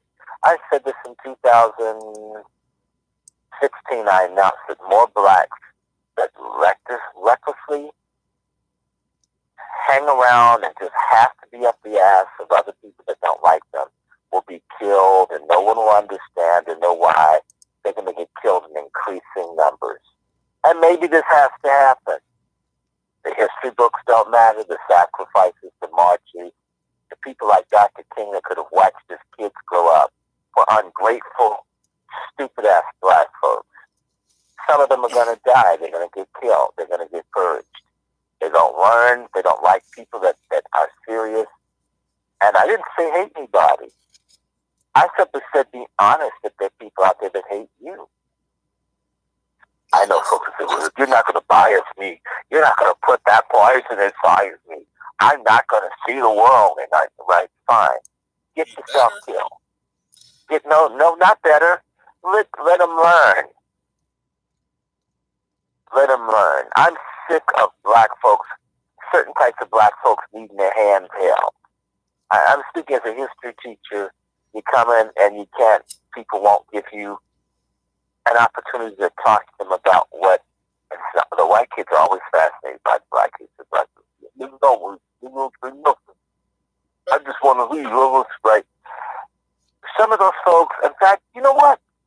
I disagree with you about Weimar, brother. I'm going to tell you something. Black folks have a lot of dead weight. I don't want to fight for reparations for niggas that want to smoke jewels and smoke K2 all day long. It's not fair. I don't want to fight for people passing around STDs and beating and abusing and don't want to be responsible for the... That's not what I'm fighting for. The hell. Let them go. No people try to save this scum. None. No people try to save this scum. sorry ass, stupid ass, non-reading, null and void Negroes, y'all are dreaming. No one saves their scum. No one. And what I mean by scum, I'm not talking about not having money. That's all of us. I'm not talking about having gotten in trouble. I'm not talking about even having gone to jail. That's not what I'm talking about. I'm talking about low-lifted, as they say, low-lifted people that don't want any better, ain't trying to get any better, don't want anybody to have any better. Did I ever tell you the story when I went to meet I had these relatives from South Georgia. They're from South Central Georgia. And these folks have been druggies ever since the Civil War ended.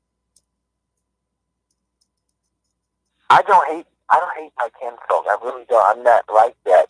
But I remember going to meet them because my dad wanted me to meet them. They're cool. Went to meet them.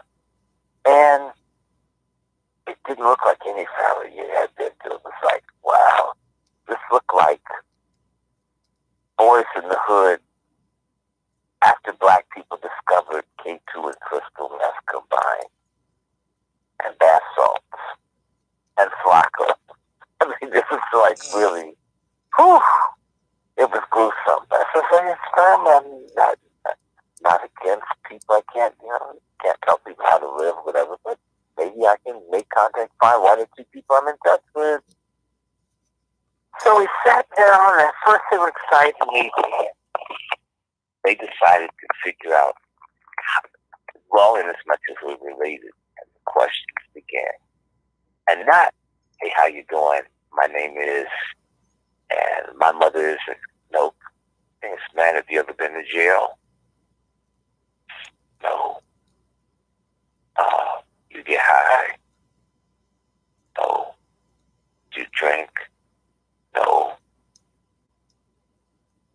You got kids by different women? No. And the guys began to get very unhappy with me, man. Almost angry, like, why the F are you here? I mean, literally. And I'll never forget watching some of my cousins we had a picnic table, get up and walk away from me, scratching the junkie itch of places where they'd pinpricked themselves to get away from me because they couldn't relate to me. They wouldn't relate to me. They figured we had nothing in common. I wasn't good enough to be associated with them. Right. Well, I mean, actually, think about it. The lie that niggas tell is that, oh, you went to an elite school, you had this, you had that, you looked down on them, you couldn't relate right. This is the bullshit that we talk. I wasn't the snob. The fucked up ones on welfare generate, they were the snobs. I didn't get a chance to learn names. If I wasn't a lowlife, fuck me. Like they looked at my father, why'd you bring him here? They didn't even say goodbye to me. I was like, wow, man, I really bombed. I mean, I've been all over the world, been all kinds of situations. That's one of the most rejecting experiences I've ever had. And I didn't do it. I've been working, actually, this prison reform stuff that Trump just signed. I was one of the first black students to join the anti-mass incarceration movement in 1998. So that's, 21 years ago. Just want to let you know that. So I didn't like people being lost. So, and not blaming people over all this stuff. I just want you to know this. It's not income level. It's not poverty. It's not bad experiences. It's none of that. That you want better if you had a chance. I had a cousin last night. I went to church.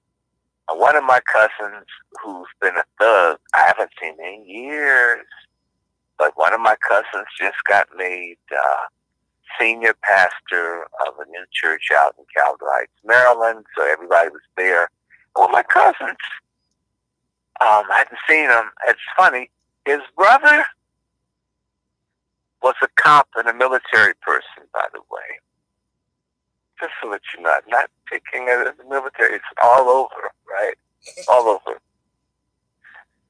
One brother was a cop. One brother was a thug. But he was friendly and nice. I didn't know we met. And he explained to me, in fact, it was really weird. At two of my cousins, he taught. And he explained to me he hadn't done his DNA test because he could get in trouble behind crimes if they had his DNA. So he didn't want to put it out there. And I understand. And I'm not mad. No problem. No problem, brother. But I don't hate my cousin. I hate my people. See what I'm saying? It's no criticism. You receive me, I receive you. You know, your blood is your blood. Now, I had talked to my other cousin, and I had to reassure him. I don't know. Some black people are proud. I think some of the people in my family are proud. My cousin, who's been doing his genealogical work, was like depressed because he had been able to trace the family back, let me see, 1,000 years. Oh, that's really good. That's real good. Well, not if it's in Europe. Not if it's in Europe. He was depressed. What do you mean? Yeah, because, well, he didn't. I had to make him feel better. He, to do all of this genealogical stuff, because I don't know. I think I told you, but let me make this clear. All right. My family is one of those families. There are a whole bunch of families of black people from Virginia and Maryland, and sometimes South Carolina. They're the descendants of Indians, Africans, and the elite royal family, like the little fuckers in Buckingham Palace. I'm not trying to be cute. They're related. I don't necessarily care about them, but they are related. Even if I don't know how, I'm just trying to tell you, they are. So you're saying that you could potentially have some white European Not blood? potentially. No. Not potentially. We've done the DNA. We absolutely have. Okay, that's no ifs, buts, and ands about what or who. Now, then how do you reconcile having white so-called blood in you and what you're trying to achieve? Okay, well, now here's the thing. Some of that may not be white, but it is from a white country, and this is what I had to reassure my very upset cousin who was mad. He's good genealogy to meet black people. This has been a problem on my mother's side of the family. Okay, I'm going to just break this down to you. If you ever come to the Chesapeake, one thing I like about people from Missouri and Mississippi and Tennessee, you have a lot of really dark-skinned, really black people. It's beautiful, although folks, they don't feel good about themselves. The further you get away from the D.C., Virginia, Carolina, once you get to South Carolina, the color of black people gets darker and darker in the country, with the exception of pockets like New Orleans or whatever, because the white folks just raped everything that they could. So the average black person walking around here is maybe 30, 40, 50% European. Whether they want it or not, we can't help it. That's the way it went down. Now, you can have a freaky family like my father's family, where the people ran away. They lived in the Dismal Swamp, if you know about that. It's like the Everglades in Florida, but you had it in Virginia, Carolina. The black people lived in the swamp, and the white people were afraid to come in because they're going to kill them. And they came out when they wanted something, they took what they wanted from white people and went back in the swamp. Okay, this actually happened, you know. And so that side of my family is almost 90%, if not 100% black, the older people. You understand what I'm trying to say to you? Mm-hmm. Because they didn't mix with white people.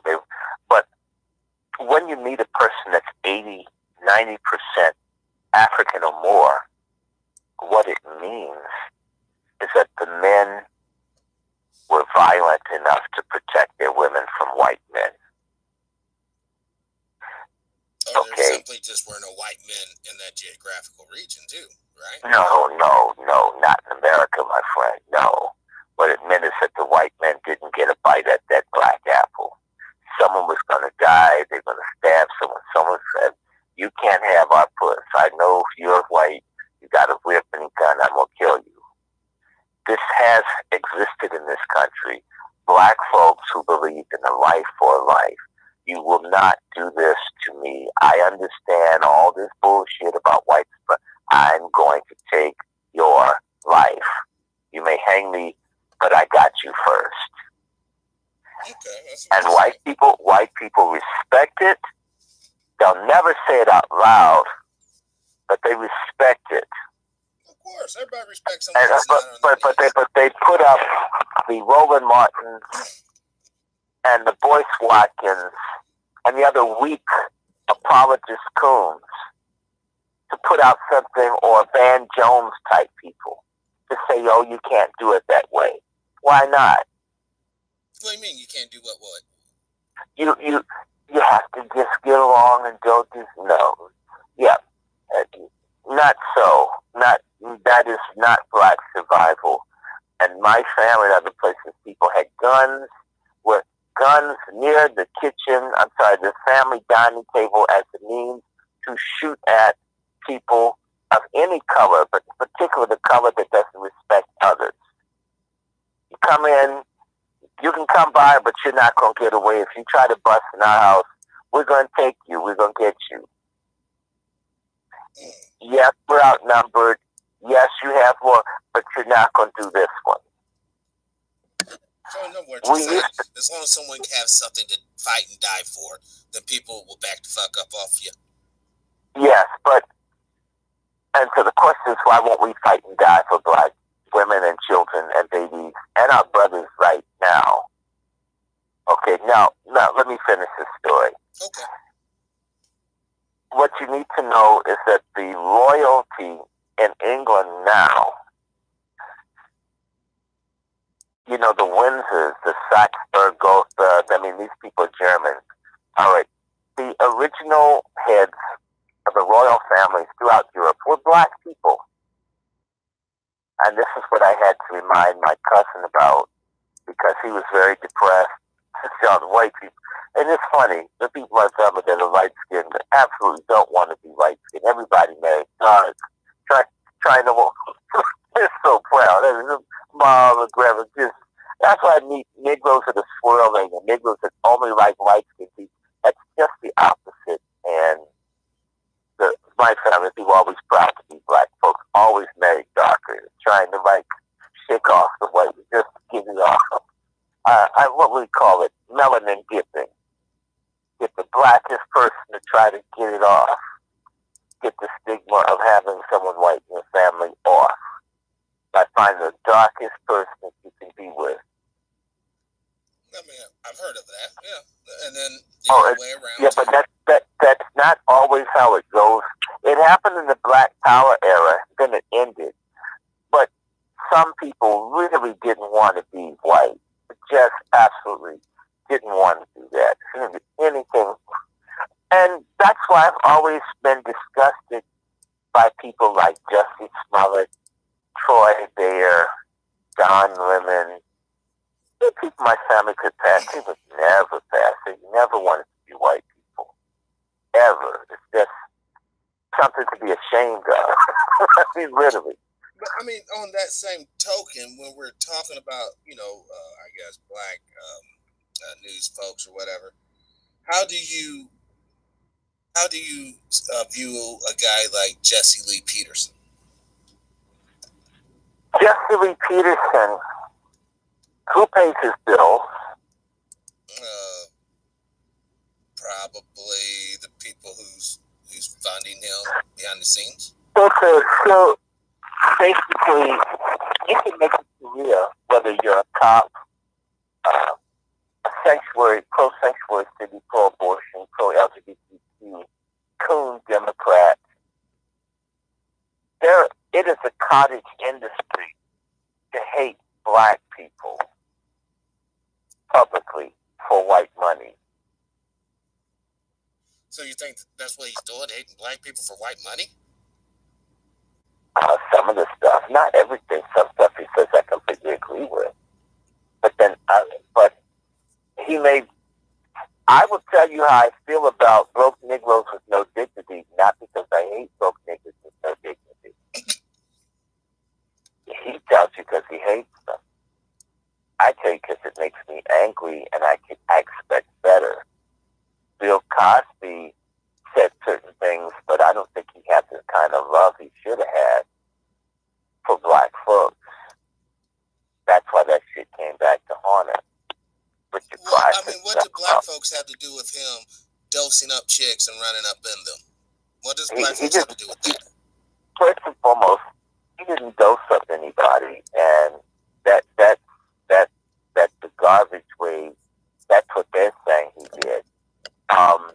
If he went to a major university in this country, and unfortunately, I'm not saying this about all, but there was a type of female, white, unfortunately, that basically if you had beer or weed or gin and tonic or something, they were available for whoever had the intoxicant.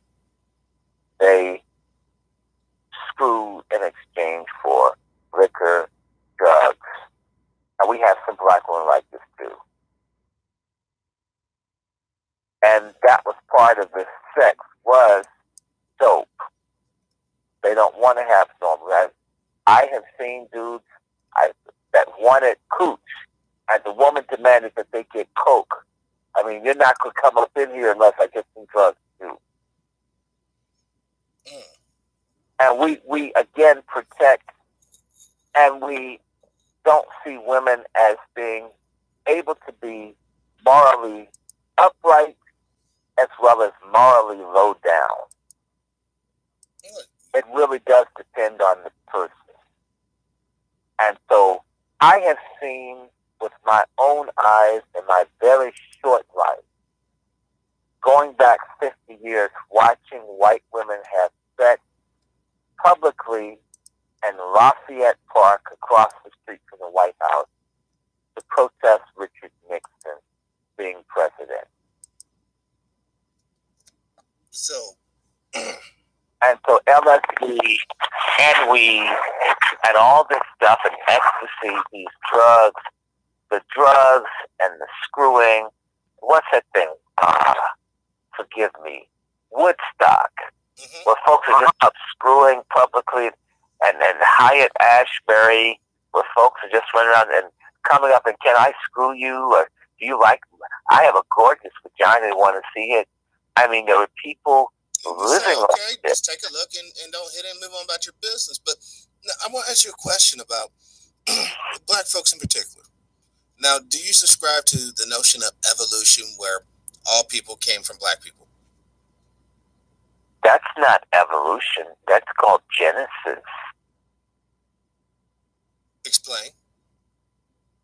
It's in the damn Bible. I'm a Christian.